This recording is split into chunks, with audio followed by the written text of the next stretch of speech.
하겠습니다. 사무엘하 14장 24절부터 33절까지 말씀입니다.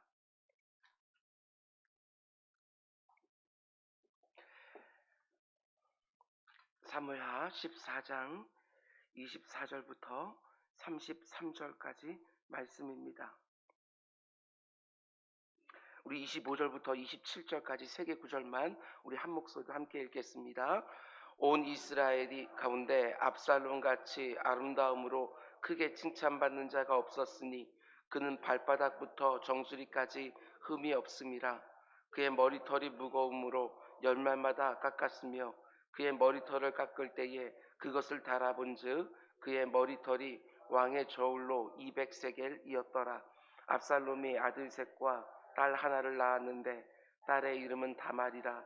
그는 얼굴이 아름다운 여자더라. 아멘. 아멘. 우리 잠시 기도하겠습니다. 사랑의 주님, 이 땅에서 전쟁의 소식이 끊이지를 않습니다.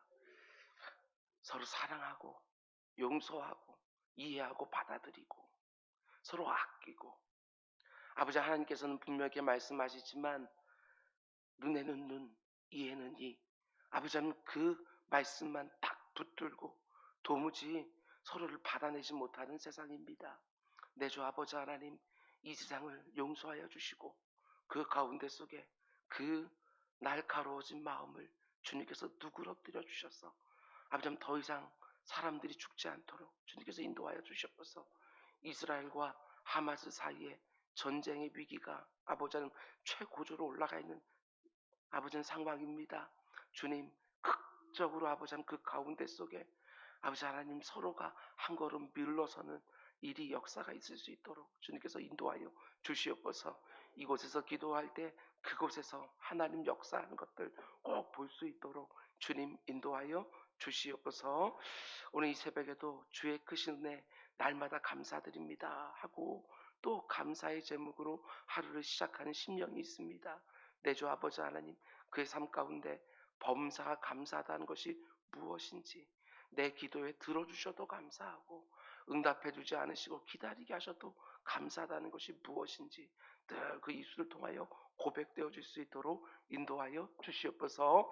오늘도 주의 말씀을 드리려 합니다. 말씀 가운데 속에 오늘 이 새벽에 또 우리의 기도 제목을 주신 줄 믿사오니 아버지 하나님 말씀 붙들고 하나님 앞에 마음을 토해놓는 기도자들 다 될 수 있도록 주님 인도하여 주시옵소서. 이 모든 말씀 예수님의 이름으로 기도드렸습니다. 아멘. 아멘.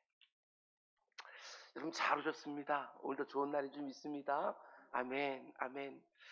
오늘은 사무엘서 강의 81번째 시간입니다. 오늘 말씀의 제목은 내가 잘못했다고 말하면서도 여전히 억울해하는 어정쩡한 회개, 이런 제목으로 말씀 전하도록 하겠습니다.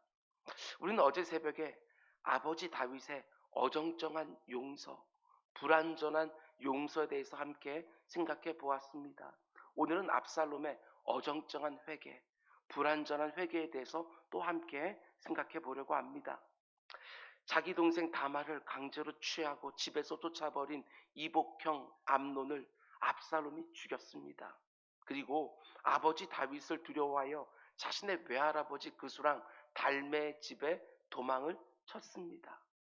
한 3년 정도 세월이 흐른 다음에 아들 압살롬을 그리워하는 다윗의 마음을 아는 군대장관 요압이 지혜를 내서 다윗의 허락을 받고 압살롬을 예루살렘으로 다시 데려오지요. 겉으로만 보면 아버지 다윗이 압살롬을 용서해 준 것처럼 보입니다. 그러나 완전한 용서는 아닌 것이지요.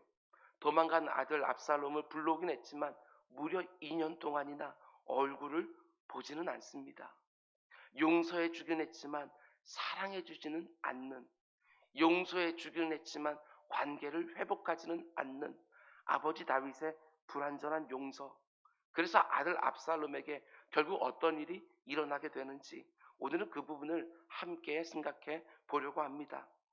오늘 본문은 압살롬을 이렇게 소개합니다. 25절, 26절. 온 이스라엘 가운데에서 압살롬같이 아름다움으로 크게 칭찬받는 자가 없었으니 그는 발바닥부터 정수리까지 흠이 없습니다. 그의 머리털이 무거움으로 연말마다 깎았으며 그의 머리털을 깎을 때에 그것을 달아본즉 그의 머리털이 왕의 저울로 200세겔이었더라. 오늘 본문이 압살롬이라는 사람을 소개하는데 그 외모가 너무나 아름다워서 사람마다 탐복할 정도였다고. 발바닥부터 정수리까지 흠잡을 데가 하나도 없었다고. 발을 봐도 아름답고 손을 봐도 너무 아름답고 눈도 아름답고 코도 너무 아름답고 심지어 사람들 눈에 잘 보이지 않는 정수리까지 아름다웠다고 말하는 것이지요. 무엇보다도 저는 이게 너무나도 부럽습니다. 머리숱이 얼마나 많은지. 머리를 한번 깎으면 그 무게가 엄청나다고. 왕의 저울로 쟀더니 무려 200세겔이나 되었다고. 왕의 저울로 1세겔이 13g입니다. 그러니까 200세겔이면 무려 2.6kg쯤 되는 거예요. 이발을 한번 하면 발밑에 잘려진 머리카락이 정말 수부룩했다고 얘기합니다. 성경이 지금 무슨 말을 하고 싶어 하는 것 같습니까? 단지 그의 외모가 탁월했다고 그걸 말하는 것이겠습니까? 그렇지 않습니다. 이스라엘의 첫 번째 왕이었던 사울을 성경이 처음 소개할 때에도 성경은 사울의 외모에 대한 소개를 했습니다. 사무엘상 9장 2절 말씀 보면 기스에게 아들이 있으니 그의 이름은 사울이요 준수한 소년이라. 이스라엘 자손 중에 그보다 더 준수한 자가 없고 키는 모든 백성보다 어깨 위만큼 더 컸더라. 압살롬을 소개하면서는 백성 중에 압살롬같이 아름다움으로 크게 칭찬을 받는 사람이 없었다고. 사울을 소개하면서는 이스라엘 중에 그보다 더 준수한 자가 없었다고.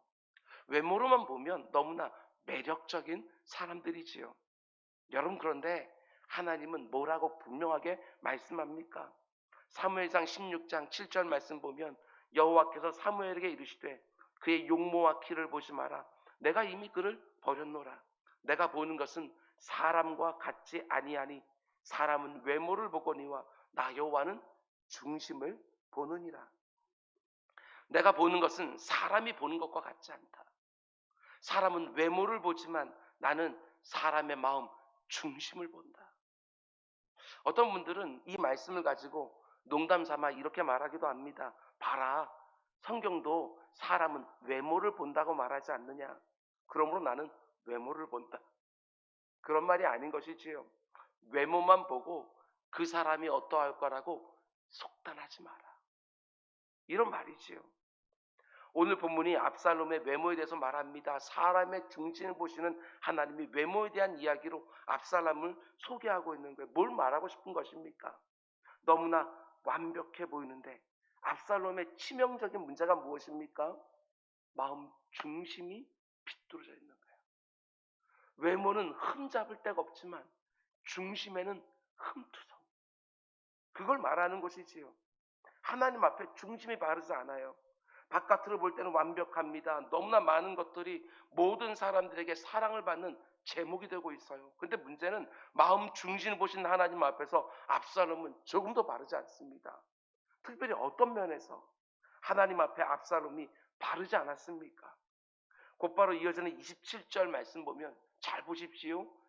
압살롬의 가족들을 소개해줘요. 그런데 잘 보시면 뭔가 좀 이상한 게 있어요. 한번 찾아보십시오. 27절. 압살롬이 아들 셋과 딸 하나를 낳았는데 딸의 이름은 다말이라. 그는 얼굴이 아름다운 여자니라. 이상하지 않습니까? 아들 3명의 이름은 나오지도 않습니다. 어떤 학자들은 아들들이 이미 다 죽었기 때문이라고 말하기도 하지만 저는 생각이 좀 다릅니다. 남성 중심의 사회인데도 아들들의 이름은 소개하지 않지만 굳이 딸의 이름은 소개하고 있어요. 여기 하나님의 의중이 있는 거예요. 압살롬의 딸의 이름이 뭐예요? 다말이라고 말합니다. 우리가 계속해서 봤지만 다말이 누구예요? 압살롬의 누이요. 암논에게 강제로 겁탈당한 너무나 가슴 아픈 동생의 이름이 다말이에요. 그러니까 자기 동생의 이름으로 자기 딸의 이름을 지었어요. 감이 좀 오지 않습니까? 큰 상처를 가지고 처량하게 자기 집에서 살고 있는 동생을 너무나 애틋하게 생각하고 아끼는 오빠. 인간적으로 볼 때는 정말 가슴 따뜻해 보이기도 하지만 다른 렌즈를 가지고 보면 어떻게 됩니까? 동생 다말에게 붙들려 있어요. 딸의 이름을 여동생의 이름으로 지을 만큼 그 내면의 분노와 상처가 다루어지지 않고 있는 것이지요. 동생에 대한 애틋함과 연민의 정에 붙들려서 계속해서 자기 인생을 망치고 있는 거예요. 사랑하는 동생을 대신해서 복수할 기회만 노리다가 암논을 죽였습니다. 동생 다말에 대한 애틋한 마음을 가지고 그 분노와 억울함을 조금도 떨쳐내지 못하고 자기 딸의 이름도 다말이라고 지은 거예요. 하나님이 지금 그 중심을 보고 계시는 것이지요. 하나님이 뭘 원하시는지는 조금도 생각하지 아니하고 동생에 대한 연민으로 분노와 억울함으로만 꽉 채워진 압살롬의 중심, 하나님은 그걸 보고 있는 것이지요. 성경이 압살롬을 소개하면서 온 이스라엘 중에 압살롬같이 아름다움으로 크게 칭찬받는 자가 없었다, 이렇게 말씀하시면서 사람은 외모를 보거니와 하나님은 사람의 중심을 본다, 이렇게 말하면서 우리에게 그 외모를 보지 말고 그 중심에 뭐가 있는지를 좀 보라고 하나님께서 그 중심을 열어서 우리에게 보여주시는 거예요. 여러분, 혹시라도 내 안에 누군가를 향한 분노가 있습니까? 내가 아무리 표를 내려고 하지 않더라도 하나님이 내 중심을 다 들여다 보고 계시는 것이지요. 다른 사람들이 내가 살아가는 외모를 보면서 아무리 칭찬을 해도 아닙니다. 그렇지 않습니다. 하나님은 내 중심을 보고 계시는 거예요. 내 겉모습만이 아니라 다른 사람들이 다 인정해주고 칭찬해줄 만한 겉모습을 갖고 살기만 하면 되는 것이 아니라 하나님 앞에 내 속 중심까지도 바르고 싶어서 내 안에 잊지 말아야 될 것들이 있다면 그것들을 붙들고 계속해서 씨름하며 싸우며 제거해내는 우리 모두가 꼭 될 수 있기를 주님의 이름으로 축원을 드립니다. 이어지는 구절들을 보면 압살롬 중심에 또 뭐가 있었는지 오늘 본문이 하나 더 보여주지요. 32절 말씀 굉장히 긴데요, 우리 한 목소리로 함께 읽겠습니다. 32절. 압살롬이 요압에게 대답하되 내가 일찍이 사람을 네게 보내 너를 이리로 오라고 청한 것은 내가 너를 왕께 보내 아뢰게 하기를 어찌하여 내가 그 술에서 돌아오게 되었나이까? 이때까지 거기에 있는 것이 내게 나았으리라 하려 함이로라. 이제는 네가 나로 하여금 왕의 얼굴을 볼 수 있게 하라. 내가 만일 죄가 있으면 왕이 나를 죽이시는 것이 옳으니라 하는지라. 아버지 다윗이 만나주지 않으니까 압살롬이 자기를 불러온 요압 장군을 불러서 지금 말하는 거예요. 내 아버지에 가서 이제는 내 얼굴을 보게 해달라고 그렇게 다시 말하라는 거예요. 여러분, 어떻게 들리십니까? 압살롬이 군대 장관 요압에게 말하는 태도를 좀 보십시오. 화가 많이 나 있는 거예요. 발바닥에서부터 정수리까지 흠이 없이 너무나 아름다운데 중심이 비뚤어져 있어요. 특별히 여기 이 말 좀 보십시오. 여전히 내가 만일 죄가 있다면, 이렇게 말하고 있는 거예요. 자기 이복형 암논을 쳐 죽였으면서도 내가 만일 죄가 있다면 아버지께서 나를 벌하시면 되지 않냐 하고 오히려 역정을 내요. 아버지 다윗이 어쩌면 2년 동안이나 아들 압살롬을 안 만나주면서 그 아들이 정말 중심에서부터 뭔가를 깨닫고 진심으로 돌이키기를 원했을지도 모르겠어요. 그런데 발바닥에서 정수리까지 너무나 아름다운 이 아들은 마음이 비뚤어져 있어서 여전히 억울해해요. 진실한 회개를 하지 못하고 있는 거예요. 우리가 어제 새벽에 다윗이 압살롬을 대하는 모습 보면서 불완전한 용서 이렇게 표현했는데 오늘 본문의 압살롬의 문제는 불완전한 회개입니다. 불완전한 회개. 내가 만일 죄가 있다면 아버지가 나를 죽이면 되지 않느냐, 오히려 역정을 냅니다. 내가 정말 죽을 죄가 지었습니다. 아버지가 어떤 처분을 내려도 나는 할 말이 없습니다. 이래야 마땅할 텐데 암논을 잃은 아버지의 마음은 조금도 헤아리지 못해요.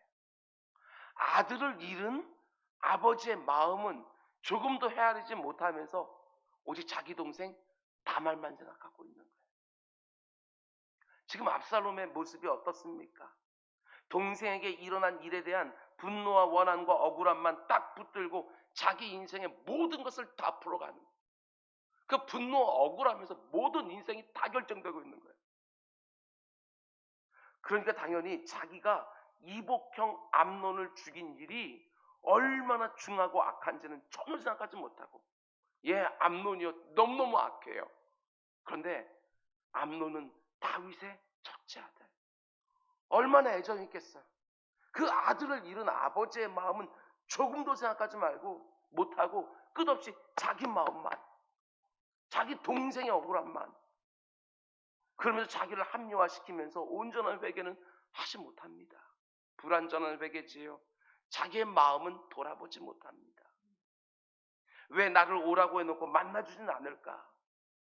나를 그수랑 달메에게서 불러와서 2년 동안이나 얼굴을 보지를 않는 아버지의 마음을 헤아리려고 시도도 하지 아니하고, 왜 나를 그술에서 데리고 왔냐고, 그냥 거기에 있는 것이 훨씬 더 나았겠다고 오히려 역정을 내고 있는, 내가 지은 죄를 놓고 납작 엎드려서 아버지의 처분만 기다립니다. 이렇게 하지를 않는 거예요. 여러분, 우리 죄인들의 악함이 늘 이런 식이라는 것을 아셔야 합니다.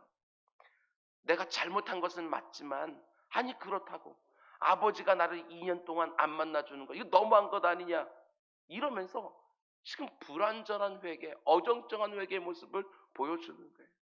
압살롬만 그렇습니까? 우리도 이럴 때가 얼마나 많은지 모릅니다.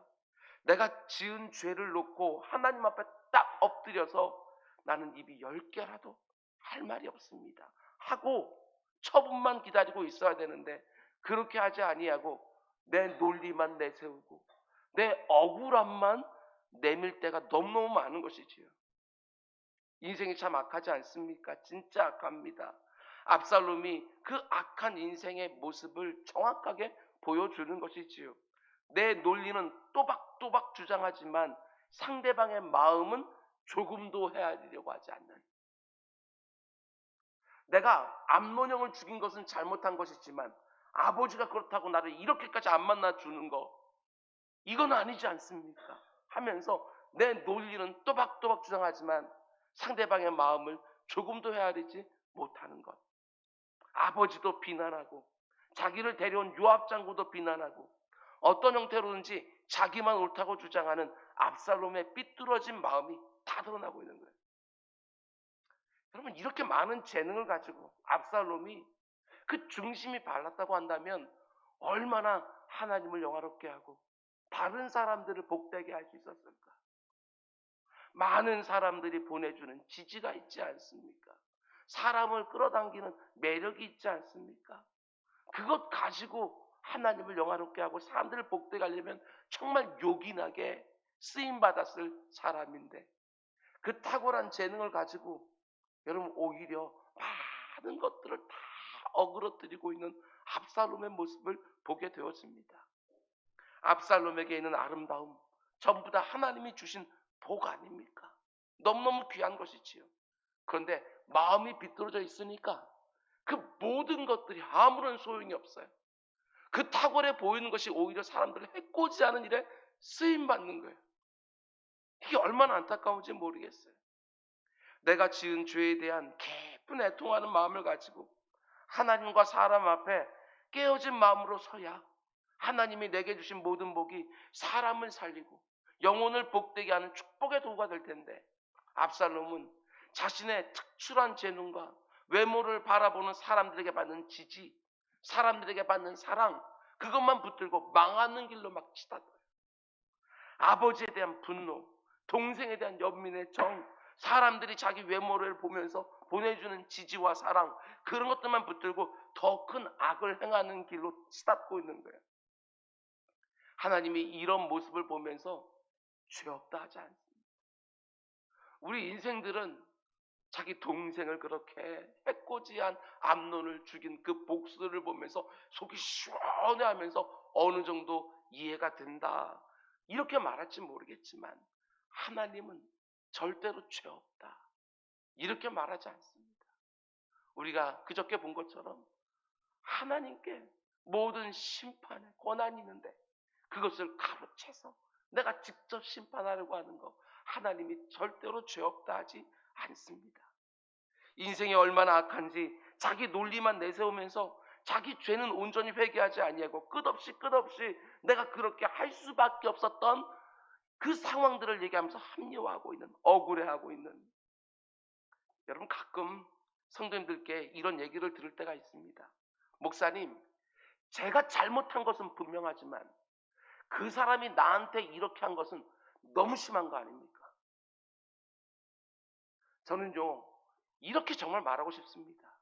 집사님, 제 생각에는 내가 잘못한 것은 맞지만 딱 거기서 멈추십시오. 그 사람이 그렇게 하는 것은 하나님께 맡겨놓고 집사님이 할 도리만 하십시오. 왜 집사님이 이렇게 내가 잘못한 것은 맞다고 그렇게 인정하면서도 상대방이 한 일을 붙들고 왜 억울해 하십니까?